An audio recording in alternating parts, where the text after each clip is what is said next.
Welcome to the Small Business Safari, where I help guide you to avoid those traps, pitfalls, and dangers that lurk when navigating the wild world of small business ownership. I'll share those gold nuggets of information and invite guests to help accelerate your ascent to that mountaintop of success. It's a jungle out there, and I want to help you traverse through the levels of owning your own business that can get you bogged down and distract you from hitting your own personal and professional goals. So strap in, adventure team, and let's take a ride through the safari and get you to the mountaintop.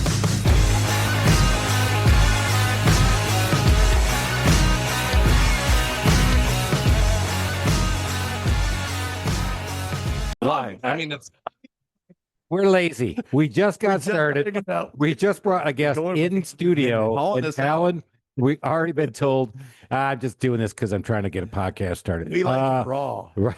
He goes, like are you guys going to edit this? I'm like, no. He goes, oh, so you guys are just fucking lazy? I'm like, Lazy. well, I guess you figured us out already, Alan. yeah. Well, the good news is the bourbon's flowing and the drinks are flowing. We got Dominic Carubba here, and we're ready to rock and roll, everybody. And happy birthday, Alan. Today's your birthday? No, Monday. But I celebrate from. You celebrate all month? Yeah. Good. It's a birthday month. That's what men get. A lot of women do Birthday that. month. Yeah. Oh yeah. I mean, Yeah. I'm Thanks, just saying a lot of women do it. that. I'm not saying you're a woman. I'm just saying a lot of women do I'm in that. touch with my feminine Wow. side. Exactly. Yeah. And now you wonder why. Before we got started, he goes, yeah. So I was working with this client, great guy, but he fired me. I can't figure out why. I don't know why. What the hell happened? My favorite line in the green room is CL the brand. That's crap. CL the brand. We need to unpack. All right, guys, let's get started with this thing. Let's get right into it right now. So we started this podcast 4.5 years ago. Why? To get back to you, to get everybody going. You're driving around in your truck, man. Settle in. It's going to be a good one. I can already tell we're going to have some good times with it. fun. But yeah, eventually, guys, I mean, I'm trying to build my brand, the Small Business Safari. I got my book From the Zoo to the Wild. Eventually, I'm going to start a mastermind group. You guys, get in the wings, get ready. It's going to happen. So I'm trying to build the Chris Lalamia brand. I've got the radio show, the All Four Seasons Home Show, where we're getting ready to blow it up here in Atlanta, make it even bigger than it is today. Already starting to work on some of those designs. It's massive, going to take over the world, probably syndicated, probably next thing you know, I'll be in Australia, thunder down under, like JD likes to say. So we got to get rolling. So I mean, Rush Limbaugh did lead a void. So there is a void in the marketplace, and I appreciate you trying to fill it. thank you. See, there we go. Somebody who appreciates my feelings. Pronounce it, though. The CL, what? The CL. Well, and that was my So I told him the thing. CL We brand, and he goes, there, kind of hoping that like you'd Oh, already I heard noticed of it, and Yeah. you didn't, and he was a little crushed, but he didn't show it. Sure. It was You know awesome. him better than I I do. love that. that was a little twinge of hurt. I'm not going to lie. I'm like- and I'm still going to go ahead with this podcast. How do you think? My friend said he called me Dominic X a long time ago. My personal email is Dominic X at Gmail. Like dominatrix. But that is we'll talk about that. Okay. I have a story about That's a different But it podcast, was Alan. this- We are he calls explicit, it but the not that Dominic style. experience. Like this guy, my buddy in New York, said, "Oh, it's like you're like the Dominic experience. You have the experience of being. You'll get it after this. The experience of being with Dominic." And I was like, "What are you talking about?" It's like he came to Chicago. He was a drummer on the production of Chicago. Yeah. right? From New York. They always have the traveling crew of the Broadway shows. Right. And he said, "Remember that time we were there with Stuart?" I'm like, "Yeah." So Stuart and I were talking, and I looked at Stuart. I was like, "Stuart, you're fat. You know that." And we said like that just. And he says, "When you said that to that guy, I'm like, well, what was wrong with that? That was like he knows he's fat. He's got a mirror, right? Right. He I mean, knows fat this, right? people know they're fat. Why can't we say it? I don't understand. You I'm trying can't. to be offensive. You're fat I'm trying to shaming. be realistic. I'm not Fat fat shaming. I'm fat. I'm fat acknowledging. Fat I'm acknowledging. That's if you're right. short, you're tall, you're bald, and Yeah, I'm bald. Right. He's I'm- bald too. I am I just too, work. right? You got lots of hair. No, Good. no, I don't. No, we. Oh. Look at that. Yeah, you come in with I that. get the reverse. No, I Hanukkah. can't. So- I can't. But anyway, so see the that. CL brand, I think we can come up with a better name because it doesn't match your book. Right. The Safari and the CL. Who Right. cares? That doesn't connect. We'll find something though. All right, we're going to do it. We're going to workshop We it may do later, it- but we may let's do it get on the into call. Maybe we should explain to people what Dominic does. let's try Oh, that. we don't know. Dominic can't explain it. So we were still trying to figure it out. Dominic is a CRM expert, everybody. Damn. And aren't we all about CRM, customer relationship management, doing our thing? We got to do it. I just got off an interview with the lady who does my email. She's looking to blow it up, Mia Hanna, Touch Plus Marketing. But she said, what are you trying to do and trying to get to? And I'm like, you're trying to get to these people who need to use their database more. She goes, do you think handymen use their database? I'm like, no. They don't. Not at all. They use She their goes, phone. but she goes, but you do. I said, well, I'm not like a lot of other people, which is why I have the podcast, man. But that's just one component of what you do. You're a certified performance technologist. Technology. At least I was. I let it. Certified performance technologist. Yeah. That's a fancy name for an instructional designer. Like in the world of training, there's 3 rooms. There's the boardroom, the classroom, and the back room. The boardroom is where you do the strategy. The classroom is where you teach it, and the back room is where you develop all the PowerPoints and all that kind of stuff. So the group that created it were back in '03. Certified Performance Technology means I know about human performance technologies, right? Basically, training, coaching are 2 of 17 performance interventions companies can use to improve performance. Job aids, CRM, technology, communication. Kicking doors. Kicking doors. Is that one of Is that one of the 17? Kicking doors? That's the Italian 18. That's the 18th. That's the 8th. See, the Italians It's just give out the the thanks, Tom, baby. The So- paisan. He knows me. He knows me. I do that, but that's part of my legacy, my history, and what I do. It actually got me one job over the many years I was certified. It got me one job with the Army, and the job I'm most proud of is I helped the U.S. Army develop a program to evaluate the effectiveness of the counter IED training. Which Wow. counter IED is how you keep from getting blown up on the side of the road. They had the training. They Big didn't fan have of that to one. evaluate it. I created that in a month, and it was great to help save lives. And then the war ended. So you figured out what triggers people, and then the war ended, and then So you then ended it comes the, back. did you end the war? Is that what I'm hearing? I ended the war. So in just my own because of way. my training, that. not only did people not get blown up by IEDs, but the war ended. So Dominic, thank you very much. The Dominic experience exists. He I has. want to know more about that training. I mean, how did you evaluate that? I mean, No, I evaluated so they were delivering the training. The Army was going through the motions of they started doing what a lot of organizations do when they don't think the leader cares. They just abdicate. They throw numbers against the wall to show the numbers whether the numbers work or not. Right. I just created a couple of evaluation points to say, for example, this is groundbreaking, right? So they have a training. So somebody from every unit was required at some point eventually to go through this particular training. And I just said, well, are you finding out later after it's after the training, right? Most training doesn't work because people don't do the work after the training. Are they training the thing that they learned how to train? So they were in the class to learn how to teach it so they could pass the knowledge on to the troops. All right. So That's it. training the trainers. You're training the trainers. training the trainers to train. Are they? Thank you. I said the first step in the evaluation was, are they actually training the class? And that's a good question. We should ask that. Second, Boy, that was just a devastating insight. Then if a unit gets activated, they go through there's a process they go through before they actually land in country. And part of that process is preparing to use the information. I said, well, can you test them to see how they did post-training? If they took the training, did they learn anything? And then manage the behavior to see if they actually did it? And it's part of training evaluation to see, in the world of training, most people make the worst decisions about training. Everybody making decisions about training usually doesn't know what they're talking about. I trained a class once in '73. I know what I'm doing. They don't. The real thing is, training doesn't solve any problems. I'm just going to save everybody a ton of money. What training does is it supports whatever solution you have to solve the problems. So you've got, handymen, they run their business off their phone. Yep. Whether it's Android operating system or Apple operating system, they're just responding the best they can with email, text, and whatever whatever they happen to use on the phone. And they're just scrambling their way from one job to the next, making money the best they can. God bless them. But it's not a system. And it's not going to help them scale, grow, or get better. Absolutely not. Right.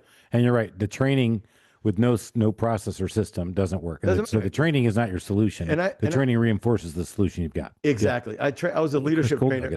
I was a leadership trainer for a men's group, an international men's group. It's international because they had Canada. So Nice. it was. It was So when the they U.S. become the based plus 51st state, they can't Exactly. call themselves international. at least Alberta. So right? We're with just joking. With Dominic's We're just joking. description, we're intergalactic with our podcast. We've already claimed Because that. we've already been, I think we've listened, they listened to us on the moon. Well, you've had satellites broadcast to space Yeah. and then back down. So We're we're intergalactic. intergalactic. So I was doing this leadership training. I was in charge of it for like 10 years. I'm like, guys, this is useless. We're just entertaining people and good stuff. But the leader, when I got into the leadership of the organization, they weren't doing the things I teach in leadership training that I got consistent. They also had no systems in place to use it. I'm like, well, it's just entertainment. If there's no system behind the training, there's no training necessary. No system, no training. No soup for you. System, no training. I do that. We could put that together. There you go. There's a brand. I've heard of him. What? All right, let's keep going. The CL training solution. No, that one sucked. All right, we'll keep working it out though. We're gonna keep workshopping it. We got the whiteboard going. That one just got struck, but there are no bad ideas when you brainstorm. That was stupid. All right. There's lots of bad ideas, but we welcome them. Right. So Dominic, you coming on the podcast, and we talked about, eventually you're going to have your own podcast. I'm just out here doing the podcast circuit, blah, blah, blah, blah. That's right. But what do you do? I'm going to put it the simple way because, right? He looks at me when he says that. I did right. No, I saw that. I'm going to do simple. Well, your eyes might, yeah. CL requires simple. Small Right. words. CL requires If you simple. have any pictures. Simple solutions. I'd say the simplest way to describe it is I unfuck CRMs. Okay. All right. So we have a CRM, and you're going to get me out of my own way. Hopefully, yeah. All right. So any CRM, you're CRM agnostic? I'm agnostic now. Look at that. Huh? I was. He does not Here's the believe in deal. CRMs. I grew up in a bunch of them. I actually started with Salesforce back in '99 once. I was a customer-ish for them. Then I started training all the big ones. And then for the last 10 years, about 8 of the last 10 years, I was dedicated to Salesforce. And 2 years ago, I gave up my dedication, and now I'm agnostic. I can help anybody. So let's go back to those days when you were in Salesforce, because 99 Salesforce, that was a startup. The startup. It really was, because Siebel was the big one at the time. And that was what got birthed out. And Salesforce was like, oh, well, Siebel's gotten too big for their britches. So we're going to come after them. Yep. Oracle. And I'm trying to think who the other dominant player back in the 90s was. Doesn't matter. SAP was kind of in it, but they were like ERP. Yeah. Everybody gives a crap about the acronym. Yeah, right. It's like CL. Who gives a crap about that acronym? Yeah. It sucks. CL's gone. I'm so bored right now. Why? Oh my God. Why? Too many acronyms? Too many letters. Yeah. Too many Letters. letters. Let's go back to that Salesforce. I mean, were you were involved with that as a customer-ish and then get involved? I mean, that was really a startup for them at that time. 99. I remember that. It was useless, just like all the rest of them in the Yeah. cloud, right? So I'd sold my phone company in '99, and I tried out, and then I became when I sold my phone company in '99 as a fire sale. The only thing I really liked doing as an entrepreneur is being a trainer. Like I trained a lot of people, trained salespeople, trained all the people that worked for me, did all the training. So I said, I became a professional trainer, and I was training CRMs because those were easy gigs to get. And then Salesforce I didn't see Salesforce till about 2005. It started showing up in the background of a lot of training projects as the CRM. And then over the years, they became bigger and more front end, right? So, right. And then in 2015, I just went all in on Salesforce. And from 2015 to 2023, that's all I did was Salesforce. And so you run around training guys. You were a solopreneur, or did you have I trainers was a work? contractor. So I worked and then I was contracted to Salesforce, the T&C department, which is training and certification. And I started training people to be certified in Salesforce. Alan, you act like you don't remember this, but Alan, as we all know, enterprise refugee. If you didn't have an acronym in your meeting, you were. Oh, I know. You didn't have a meeting. Yeah, It didn't count as a corporate meeting. bingo. I remember all that. You had it but I still got PTSD from that. Right, there you go. More acronyms. Thank you. But what I want to ask the question that everybody listening out there is already. It's like I've implemented a CRM and he's telling me it's wrong. It's And totally wrong. okay, so Why? what? All right, I'll tell you the test. Here's Yeah. you want to know the test? Yeah, I want to know the test. Here's how you know your CRM is fucked or not, right?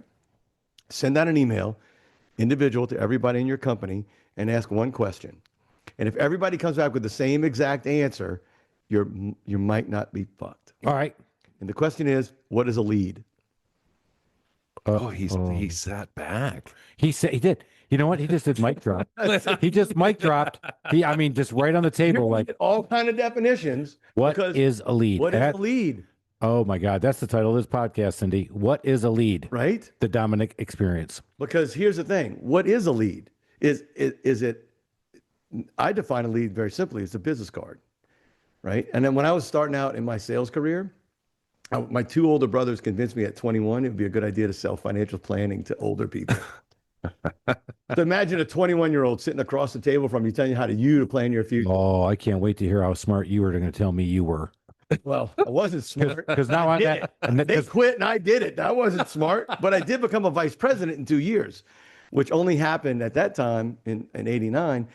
I was one of 5 people who'd ever been promoted to vice president under the age of 25. Now, the reason for that was 2 things. One, I had to hustle my ass off. And in the last 6 months, I dragged an old guy with me. And then he got all the credibility. I was just making all the sales I could possibly make. Oh, so you just get somebody off the street just to be Basically, my girlfriend's friend, her dad that was is genius. her dad was an insurance guy, and he said he was looking for an opportunity. I brought him along for the training sales, and every time I said something brilliant, Which is often the couple would look at Gil, who was in his like late 60s and mid 60s. I don't know. He had gray hair and a beard, and they'd look at him, and he would just nod his head. Yes, he didn't say a word. All right. So if you were 21 in 1989, when you had a 6-year-old next to you, I mean, you thought he was almost dead, and you're like, perfect. I brought your grandfather with me. And they looked at Grandpa, and Grandpa nodded his head. And now that we're that age, work over and over again. I'm like, after the 3 training sales, Gil said, "Great, I'm on my own." I'm like, "Hold on, bro, you ain't going anywhere. No, I need you. I can eat dinner now on my own." Like, no, you're coming with me. And I just took him to because it was a sales promotion, right? So I just took him on all my sales. And that was enough to propel me at the time to vice president. That's how much. That's how many. Look, I was pitching. I was in New Orleans at the time, and I knew people wouldn't buy from me, but I know they cook dinner every night at their home. 21 in New Orleans. Yeah. So I was 23 when I got promoted, right? So 89, I was 23. So when people would ask me, "Hey, coming for the appointment," people were polite. They go, "Can I get you something?" I go, "Yeah. Can you give me a piece of bologna?" And they look at me like, "What?" I'm like, "Look, I've been running and gunning all day. I haven't eaten, so just a piece of bologna would take the edge off, and I'll eat when I get home tonight." And I could see the food that they had that night for dinner on the stove still. Like, it was still there. Like, I scheduled my appointments at 7, and they had food on the stove. So most people in New Orleans, all but one guy in 2 years, most people would say, "Let me just fix you a plate." I'm like, awesome. So I wasn't really knocking on doors to sell. I was knocking on doors to get a meal that night so I could eat this day. That was my sales survival strategy. I give a nod to Paul Burleson. 100%. Grit to Gold. His Sandwich new book. clothes. If you haven't had a chance, go out there and check out our friend Paul Burleson, who's on the episode. He was one of the original, not the original, but he was in the Tin Men world. So he sold siding, roofing, windows. Yeah. And he talked about the different closes. And you just came up with the bologna close. The bologna, and only one guy ever gave me bologna. He's like, "Okay," and he got Here you go. Yeah, I'm like, "Oh, you're." Well, anyway, So Paul was the opposite of Dominic, because he was the kid that they had sit in the car, and they would get the sympathy because the salesman's kid was in the car. Yeah, What a great. I'm going to stay here. Hey, your kids out there. We'll just sign the paper. No, he's out there doing his homework. Do you mind checking on him? And he just sat out there and looked pathetic, and they'd invite him in. And as soon as he got a sandwich, he knew he got a deal. And people think that parents putting their kids on iPads is a bad thing. Look what our parents did to us. You sit in the car till I make a sale. That's right, really baby. get it. I love it. He did it. Yeah. Anyway, all right. So the bologna close. Did we digress? No, yeah, we did. What is a lead? What is a lead? How do you define it? And you can I mean, so there's the lead is just any kind of an opportunity, and then you've got a qualified lead, which is what I'm more interested in. I'm not interested in a random phone number because somebody somewhere thought they needed to do something. A lead is any target that really entered your ecosystem. Right now, it's got to be qualified by marketing. You got to engage it. You got to do there's all the things that leads do to become better leads, and then qualified. And Salesforce here's the one great thing about Salesforce besides their politics, okay? Because their politics suck. Okay. I didn't know they were a political. They are political internally. They're very. I'm not like I'm the wrong. Corporate politics. Corporate politics and their whole mentality around who they hire, all that stuff, right? But a lead. What's really great about a lead is like a business card. You got a little bit of business information, you got a little bit of personal information, but not enough information to do business with. Now it's work. It's work. You got to work the lead. It's an expense until it converts to an opportunity. Now that's the way the system works at Salesforce. Not all platforms work that way. HubSpot confuses it like crazy. But ideally, if you look at Salesforce, if they could become the standard, we could actually formalize the language of sales, which a lot of people don't. See, when you have there's only one place you record the activities that make money in any CRM, and that's the opportunity record. And the opportunity record is it's the only place you can track your conversations that lead to revenue, because that's the only place you make money in any CRM. All right. So you work a lead. and you work it, and so you guys know qualify it. and then you qualify it. So the next day, now you have a qualified lead. To Alan's point, and he's very snobbish about this. He By the wants, way, and he should. he only does the, he only does this podcast. He says, "I really don't want your leads coming for the podcast, Chris. Only if they're ready to start doing business with me." So correct. Well, that's right. And it is And if you want to different. work with a snobby in- commercial real estate There's guy, an engaged lead, and then there's a qualified lead. So there's MQLs, SQLs, so and if then you want to be if you want to be a snobbish qualified lead, then you can call Alan. and right? SQL. Yeah, Yeah. you can call my people. No, but in my industry, I mean, there's just so much chaff. When you talk about the funnel is just like ridiculously wide. Whereas in Chris's industry, it's probably a tighter funnel. So You're some talking about people who want home repair. You still have yes. a hammer? Or, I am not. No, I've got 15 guys out there They're doing, doing it, right? Yeah. yeah. So in that world, depending on what they're fixing. He's CL the brand. Oh, that's right. He's the CEO. Well, we're working on the brand, working on the name. Big Hammer brand. I don't know. No, yet. Slivered Hammer brand. I've never seen you just buckle. He's so Keep going, Alan. he's Cindy, cut that out. That's the worst one ever. All right. You know she won't. I know she was still in there. All right. oh like so their different leads are in different stages of their nurturing and all that. It's all the things, right? Right. But I'm just saying most people can't identify a lead. They'll talk about an engaged lead, they'll talk about a qualified lead, they'll talk about an opportunity, they'll talk about a sale, and they all use the same words. And words matter when you're talking about systems. Because systems have I'm going to use a big word. You ready? You don't have to just use it in parties. I'm People think you're bracing. smart. Lexicon. Whoa, 25 cent word. Lexicon. You know, A my son lexicon gave is you 25 cents for that. That's a great word. awesome. And he's a lawyer in training. So good luck. Yeah. So a lexicon is look, I was a handy-ish kind of man too, right? A 2x4 is not the same as a 2x6. If It's you ask definitely- somebody for wood, you got to be specific about what you're looking for. It's going to do a different job. So the words matter. Gotcha. Right. Words matter in their system that you're developing. Because the system you're creating a system. So in that world, what is an opportunity versus a qualified lead? An opportunity is you're having a conversation that leads to cash.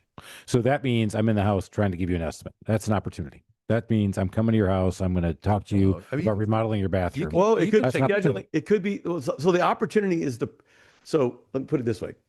In every CRM, there are 3 types of records that you have: leads, opportunities, and cases or tickets, problems after the sale. So one's before you get into a sales conversation, one's in the sales conversation, and one's after they become a customer. So we're on a podcast. Nobody can see. I'm raising my hand. Well, where's the customer? Should That's that be the a customer- contact. The customer becomes a customer at the end of an opportunity conversation, when I get my money? when they get the agreement, right? And then Yeah. there's all the things that have to happen, right? So these are all 3 of those types of records are process records or project records. There's a beginning, a middle, and an end to the story of each one. So you get a call, that's a lead, Yep. right? And then you talk to that person, you find out they're homeless and they just happen to find your number and they found a quarter and they called you. Okay, great. Not qualified. Right. But they're a homeowner, said my toilet's running, blah, blah, blah. And I got a window that's got a crack, blah, blah. Great. That's now an opportunity because you know they have the problem that you can solve. Correct. And you're engaged in a conversation with them. Gotcha. Now you might have to include the husband, the wife, the kid, the blah, blah, the person who checks you in at the gate at the country club. Like all those people are involved in the conversation and they all have different roles, but they're not a customer until they say yes. That's right. Customer at yes, not customer at cash. Yes, because you're going to collect. You got to collect the commitment before you get the cash, right? Those are Right. all mechanisms. That All right. have So to be customer at met. commitment, not customer at cash. See what I'm doing? Yeah, perfect. See what I'm doing? Perfect. That's good. CCs? That's right. Huh? CC for the CL brand. All right. Back to You're being a pain in the ass. I don't even know what what does he mean by CC? I don't know. He's an CC big entertainment customer for though. cash. Customers are not Oh, got cash. it. Customers are commitment. And so that's what, because that's what I talk about in my company is that we have leads, then we qualify the leads. Here comes our funnel. And then we get the opportunity to go out to do the sales call. And or that's your sell- sales. no. That little piece of the puzzle when they convert from an unknown to a known. Now, look, once you have in your business, once you have a contact that you know owns a home, right? And you do home services, guess what? They're always going to be a contact in your database. This That's is right. Salesforce language, which means they're sitting there waiting for you to contact them on another opportunity, whatever that may be. Hey, we're doing a window cleaning. So you send them a marketing message, a campaign to the contacts and leads to see you got windows that need help. We got this thing. that now becomes part of a campaign, and you can measure that by whoever raises their hand and says, let's have a conversation about it. No, So the opportunity is the conversation. You're tracking the evolution of a conversation. a lot of C's in this thing though. Constant contact Constant is contact. who I who you I use? use for my email marketing. Yep. That's good. And Yeah. and they've got a little bit of everybody's got a little bit of a something built into them. Yeah, a little something, something. All right, so loving this stuff. So, but each company, like you said, we all have random definitions or definitions that Right. work in our own company, but sometimes those definitions get in the way. And then, how do you market them? You go ahead. I want to go back before that. I'm sure there's somebody driving around out there going, "Who cares what I call it?" I mean, Oh, here's why it matters. Yeah. Yeah. You know why it matters? why does this because- matter? Great question. Because Thank you. because part of my background too is in what's called organizational development. That is the people part. So the thing I do is the people, the process, and then the platform. It's all three have to be there. It's either P's, not C's. That's Please right. no. I do P's. Mind your P's So, and Q's. mind your P's. So if you don't have the language, if you don't agree on the language, it creates friction. It creates uncertainty. And sales, this is what I learned from my time working with Tony Robbins when I worked for Tony Robbins for a few months. Oh, look at that. Whoa, Name that's a, drop. that's a name drop. Wow. No, I didn't work very hard, but I did it. Anyway, so sales, let's talk about what sales is. Sales is the transfer of the feeling of certainty. Nice. I've never heard that. Sales is the transfer of the feeling of certainty. And if you're not speaking the same language That's a as gold an nugget. organization, it just diminishes the possibility of certainty at the highest level. So words matter. So you're out there talking about it doesn't matter here and there. Right, it doesn't, because you're the one guy doing everything, or you're the one guy who just does all the things, and you doing your own thing outside the system. You're causing friction and you don't care. But when you want to scale and grow, you have, like, you got 15 guys, you said, working out in the field? I have 15 handymen, and then I have another 3 up in Athens. Then I've got some remodeling guys. Yeah, so I have 32 total employees. They're all employees of yours. Yes. Got it. Well, if you're all speaking different languages, that just causes friction. Right. That's why they all have to speak my language, which is kick Exactly. the door, Italian. Exactly. Hey, it's called Salesforce, not Sales Ask. Remember that. Right. It's called Salesforce. If you can't force your employees to use the language of your company, then just give up the company to somebody There's else. another That's great what it's leadership doing. lesson. So can you give an example, a real world example of what this friction does? What does it look like? Why is it a problem? Why are the words a problem? Henry Ford No. revolutionized the automobile industry with one thing. Do you know what it was? And I hope I'm right about this. And if I'm wrong, screw you, put it on the chat. The assembly line. Right? Process. Yeah. He didn't make a better vehicle. He figured out how to mass produce a vehicle through process. He figured out how to make he figured out how to make vehicles better. He didn't make a better vehicle. He figured out how to make vehicles better. That's correct. So at every stop So in you the are- process, everybody knows the thing they need to do. So right? before you guys want to just kill Dominic on this one, he's actually right. As a guy from Michigan, and can confirm it. I can back you up on that. Okay, you may not be able to see this. You guys on the camera can say, where in Michigan are you from? I am. Oh, handy dandy man. This is the standard, right? I was in the middle. Yeah, Yeah. exactly. So it matters Just because out of Detroit. here's why. Whatever. In at the core of productivity, right? When you're doing to be productive as a company, and that's really what company owners do. They create systems that produce results, right? If you don't know what you're doing at every stage of the assembly line, then you have to stop and do something else. And if you get the words right, it's another way to say it, is if the words are consistent, then everybody that has the same words need the same behavior, and you can do all those things at the same time and get more of it done. I had a buddy of mine who was a trim guy in the house, right? And he used to go in these neighborhoods when they're building 40, 50 houses, right? He was the trim guy. He could do what do you say, a house a day? Okay. Oh, 30, 15, 1,800 square foot house in a day. But he spent the first 3 hours doing what? Taking the trim, setting it everywhere he needed to set it, putting his saw into place, getting all the things so that he could chop he got all the measurements twice, maybe. He had a process that allowed him to do everything all at once, not run back and forth. Like, you can't build you can't be a good handyman if you run to Home Depot 5 times during a You job. can't. Oh, we've talked about that a few Right? times. Yeah, we have. That's yeah, why. yeah. That's why Chris has got people now. Chris is actually out of the handyman business because if you're not taking 5 trips to Depot, you're not doing it Chris's way. Exactly, right? So it's the same thing, right? You get to Home Depot at 5:30 before they open. You get your car, like all those things that people do to be more efficient. You got to take the dump. You got to take a dump. You gotta take a dump. Everybody likes to take a dump. You want to you want to not ever find a bathroom? Go to a Depot in Atlanta at 10 o'clock in the morning, 9:30. They get loaded up, and you're behind 6 flipping people who are going in there dropping last night's burritos all over the place, and they are blowing that place up. I mean, it is DEFCON 1, baby. But let me tell you something. That's if I'm going to poop in public, I want to poop where people poop.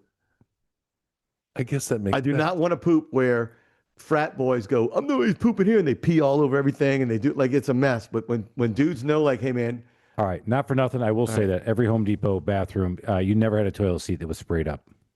no, You 'cause go you know into- why? You go into a shitty ass gas station. It's totally crapped out. That's why you never go there. Never go. Yeah, You go where I'll- people poop. I'll give you here's my Is this going That's why you poop at a to be coffee the snippet that you start the podcast Yeah. with? When we well, I'll tell you, I'm about to give you guys my absolute 1,000%. You guys want to know the best Definitely place to poop where other people poop because Check this out. it's all ready for pooping. Everywhere else, As a guy who's been in over 18,000 houses, have been driving around, doing estimates, checking on jobs. When I had to go, you know where I went? I went to the Marriott Hotel that's a good because one. nobody ever stopped you. And you know what? You went in there, those bathrooms are pristine Oh, great. until I finished it. Man, I don't know if you should have put that out there. How did we get to this? We went from assembly line to pooping. Well, there is. But- Well, that's how this podcast rolls. The Small Business Safari, where you always So- get great education, Education. along with but not just And how entertainment. I learned that, by the way, was my buddy is an eye doctor at Plaza Fiesta on Buford Highway. Oh, yeah. Claremont, right. You can spot him easily. He's the 6'4" white guy. He's the only one there, and there's 2 eye doctors. He's the only one there.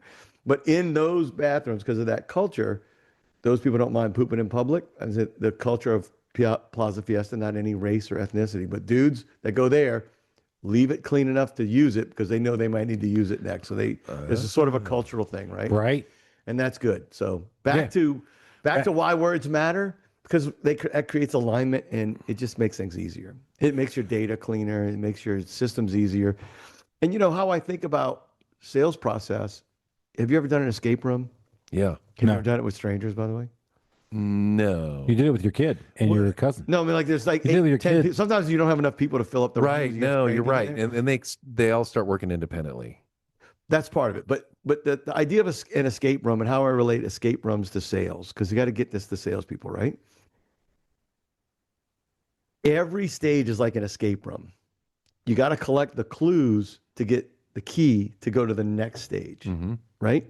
Now, you might collect clues for other stages down the line, but the clues at each stage have to be complete before you unlock the door and move to the next one. And why I say that was at iHeartRadio doing their sales process. Well, I was teaching them Salesforce. That was the first project I went in 2015. And what I noticed is salespeople, it was one of the worst implementations of Salesforce I've ever seen. Screw you, iHeart. I'm telling the truth on you. The salespeople would put in an opportunity and it would be at 98% complete. I'm like, you just added it. Yeah, but they're going to buy. And they were taking orders. So it was true. They were going to buy. But here's the thing. You couldn't, the truth of what was happening, because I got brought back by a couple of markets after I'd led the company's version of the training. A couple of the managers in each office said, you really know what's going on. Not like I had to train I almost got fired 3 times because I was like, this training sucks. You're not teaching them the right thing. But they said, you suck for telling me I suck. So we'll let you go. I'm like, I need the money. I'll shut up. What they missed is that here's what most salespeople do, right? They put the data in the CRM when their boss demands it. That's right. And then they use something else up until that point. Mm-hmm. So you, the boss, lose all visibility as to what's really happening in your sales process. You're making shitty decisions based on shitty data because people have a shitty relationship to what the CRM can actually do for them. Because what this world we live in, I'm the ADD guy, right? You see the ADD on my shirt. The world is busy, confusing. There's all this shit happening, right? We live in a TikTok world now. Oh, you bet. 7 seconds. What? So, squirrel. What? So the benefit of a CRM is it lets you filter out everything you don't need to do the thing you're doing right now. So if I'm making prospecting calls, I don't want people I need to make customer service calls to in the way. I always just want, who do I need to call back now? Who do I need to call to open up a conversation? Who's ready to buy this month? Like, the data tells you what you need to do. If you can filter out all the garbage, then you can focus and you can work on something for an hour, or you can work on something till it's done. But when there's everything in a pile, you can't tell apart. And then it slows you down, and you can't figure out what there is to do next.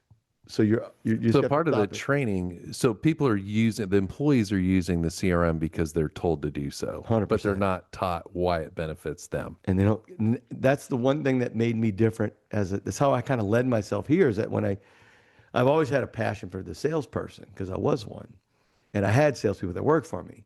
And so when I started training for other people, I always heard the feedback from the class, like, this software sucks. I'm like, I know. But here's how my gift, and what I figured out is that my gift was I could figure out how to use it so it did benefit me. And I could tell salespeople, look, I know it's screwed up to do all these things you got to do, but here's the way, the click path, I call it, right? Here's how I would do it if I were you, or I would commit suicide if I had to do it. But like, this is what you have to do to get them satisfied, like the data ding-dongs, the CEOs who ruin it. The data czar. Yeah, exactly. So here's how you just get it done. And here's how you use it to benefit yourself. And that's why I got good reviews on my training, because I did something no one else did, is I taught them how to use it to get the benefit out of it. And I also would teach them how to game the system. And then I would teach the managers, here's how I taught them to game the system. This is how you can break the game. And then I tell them, I taught your manager to look for the game in the system. So good luck. When I got a chance to do that, that's what I got to do. See, gamifying right there for salespeople, sales manager is awesome, right? If you gamify everything, I love it. So, man, we're coming to the end. We're trying to dig into the couple things that we'll talk about. So, what did we accomplish today? Well, words matter. Alan. Words matter. Choose your People words. judge you by the words you use. And one of the things I want to go back to, one of the things, this is a great sales line, because I've often said this to my guys, is that when uncertain people, you're talking to them and they're uncertain about their finances or where they're going or their job or their situation, they do not buy. Certain people buy. Uncertain 100%. people don't buy. And you said that too, is that you got to have that transference of certainty as a sales guy through that. And as a manager of that, you got to be able to look down on that, because you just mentioned, when you said, I filled it out, 98%, it's an A. Oh, and the manager's going, hey man, we're about to close our best month ever. At the end of the month, he goes, what happened? It was a big pile of shit. What happened? Yeah. Hey, what happened to my guys? Well, oh, you mean I should have made it 98% certain? Yeah, no, you just met the dude. He gave you a business card. He doesn't even have a He's business. totally gonna buy. Yeah, that's it. You got to deal with sales psychosis, right? You got to clear out that craziness too. So words matter. People can get help with their CRM. Doesn't matter what your CRM is, but getting your people talking the same language. Let's put your pitch together. Let's get this thing going so everybody knows how to get a hold of you. Oh, well, it's easy. Salesandtechnology.com. If you can't spell it, ask Google. That's the name of my company. So what I do, and you could book a time on my calendar. That was available? It was, right? I did. I know. My web guy said, when I got the URL, I had a meeting with him. I said, hey, I go, sales and technology. He goes, that's a good URL. I know. I can't believe I got it either. So I train, lead, and coach people on how to get the best out of their people, their process, and their platform, whatever it is, right? And if your CRM doesn't do it, I'll plug the holes, and then of whatever it needs to happen, I can give you or guide you. Because here's when I'm in networking meetings, I tell owners all the time, you're good at what you do. You're good at running a handyman business and being a handyman, right? I'm good at the first. You're good at commercial real estate. I'm assuming. Now you're good at those. I'm assuming you're good at your job. Why are you taking on the job of deciding about how to buy and use technology when that's my job, bro? Yeah. Right? So let me decide for you, because I'll make better decisions than you will. I will. I promise you. If you think you're going to make a better decision, if somebody right now is listening to this saying, I'm thinking about changing my CRM, which is absolute suicide because I've done it. But if I want to do that, I could get you to come in and evaluate. I'll tell you why you're wrong about doing that. All Or fix what you got. He would just use what you have and make it better. I try to do that unless you're just using spreadsheets. Then #stop using spreadsheets. I mean, it's better than nothing, but don't stop using spreadsheets and use nothing else.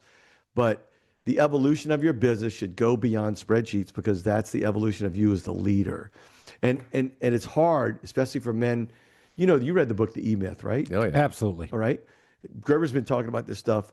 I met him back in 2010. He's a Man, another name drop. Damn it. I met him. I never got to work with him, but everything's about getting yourself out of the job you're really good at so Right. that you can run a business. And I'm honestly, the truth is, I got to tell you, I don't run a very good business. But I know where people I know where people screw up all the time because I lost $1 million twice. I'm really good at doing that. So I'm really good at spotting what's dumb. Awesome. So will you consult for me for free? No, I won't do that anymore. Oh, yeah, right. Anymore. Exactly. Anymore. But meaning I've done that. That's like that question. When did you stop beating your wife? What? Yeah. How do you answer? You can't. I won't do that anymore. Oh, so you did get The real question is, when did your wife start listening? Well, how many hits? Wow. Ooh. I'm back. Yeah. Wives, am I right, Alan? Am I right? I can't go there. He does it every time. Anyway, so So salesandtechnology.com, you can book a time on my calendar. I'll take a look at what you got and I'll tell you how to fix it. And I know how to fix it really fast. And listen, you're not going to like all the answers I give. I'm not in it to make you feel good. I'm in it to make you make more money. I got a feeling It's that results, he is like that prickly teddy bear, right? He's got a lot of prickles, but you know what? He's going to hug you and make sure that you're successful, and you're not going to like it. You're like, oh my God, Dominic, I hurt. You're not gonna like it at all. Yeah, well, you're going to like it more. Oh, take that. Ooh, take that. Your CRM, stupid. You're dumb. Stupid. Go. All right. Yeah. But you know what? If you're not willing to listen to that stuff, you're not willing to grow.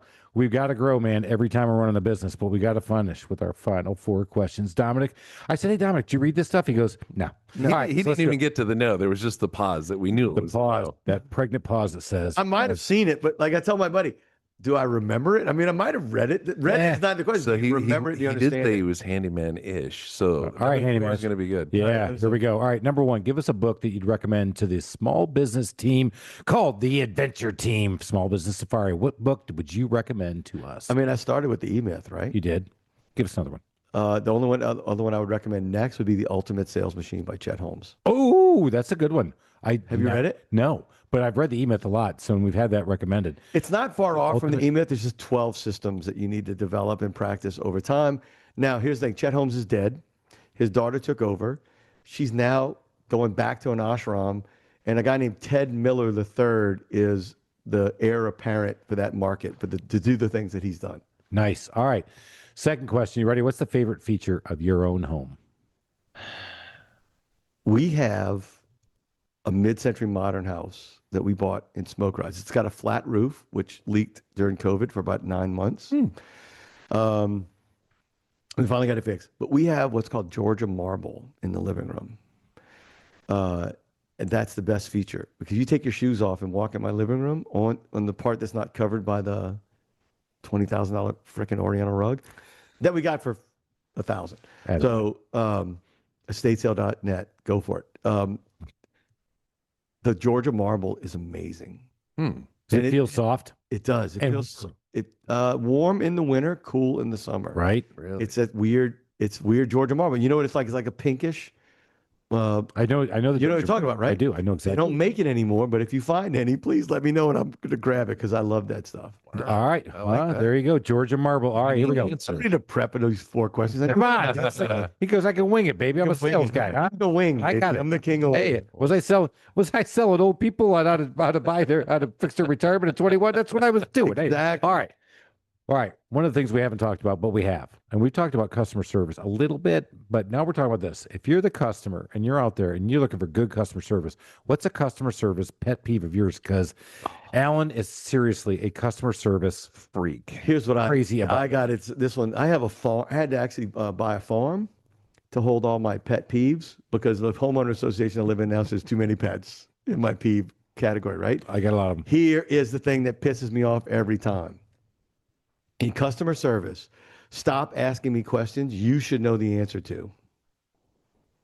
If you're looking at, because here's what I know, right? If you're looking at your CRM, and you're asking me, well, what did they say? I'm like, I don't know. Check your freaking notes, right? Like I expect systems to work the way I would design them, unfortunately. And in customer service, if you're not enabling your customer service people to actually have the information at their fingertips, you're a dick. I don't know if I can say, is that clear? Is that clear if enough, you're an owner Alan? of a company and your people have to go anywhere but the one place to answer your customers' questions, you're gonna make yourself look bad because that's the worst thing in the world.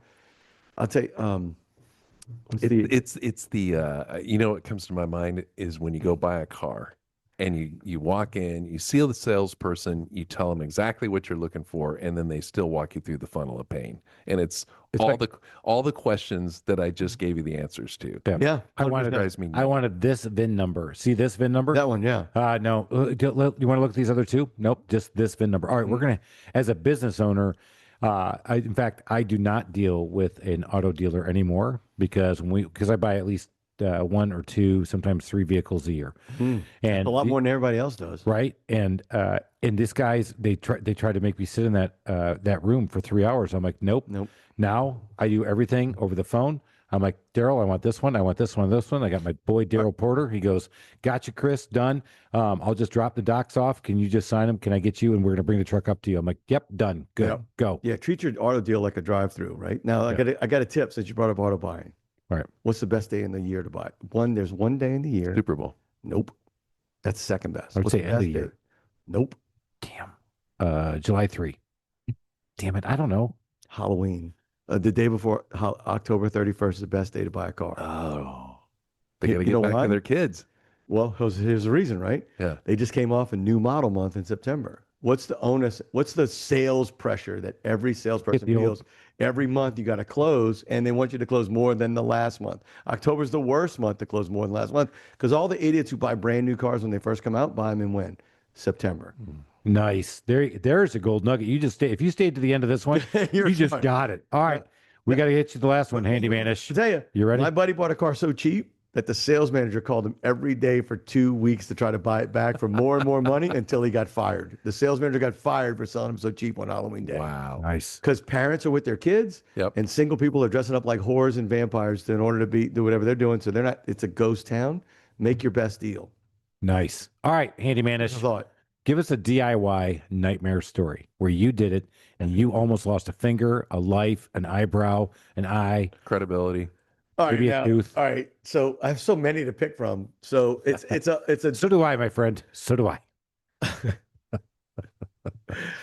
the one that I remember the most viscerally, and you could still Great drive. word. You could still drive to the Marietta Square. If you come from the east to the west, there's a plantation house, and it had, I don't know, what is that, about a 7-8 pitch roof? Is that what that is? Yeah. That's my God. So I was just getting into flipping houses. My buddy who guided me to lose $1.5 million. I mean, the buddy who helped me, do all the stuff. He said, "Come help me on the roof." I'm like, "Sure." This was 25 years ago. I got up on the roof, and I'm on the toe boards, so you know what it's like. Yep. And I'm like a kitten on a sheet. Just spread eagled, hanging on for dear life. I get up there, and the moment I get up there, I just boom. He says, "Hand me something." I was like, "I can't." You Why? froze. Because I can't.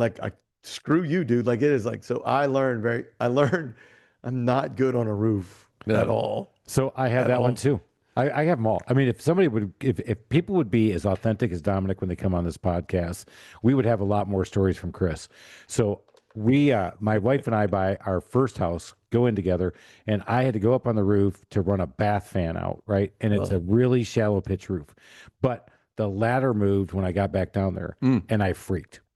And I froze. So I'm on the roof, and I'm pounding the shit out of the roof, trying to get my wife to come out to bring the ladder and hold the ladder for me to get down. She thinks I'm up there hanging, put the rest of the thing. It's taking a long time to get the things. Let's be up there. I'm up there on that roof for like 45 minutes. So here comes the sun. And it's baking the shit out of me. And she finally comes out and goes, "What's going on?" I said, "Can you just hold the ladder for me?" She goes, "Oh, you're all done?" I said, "I've been done for an hour, babe."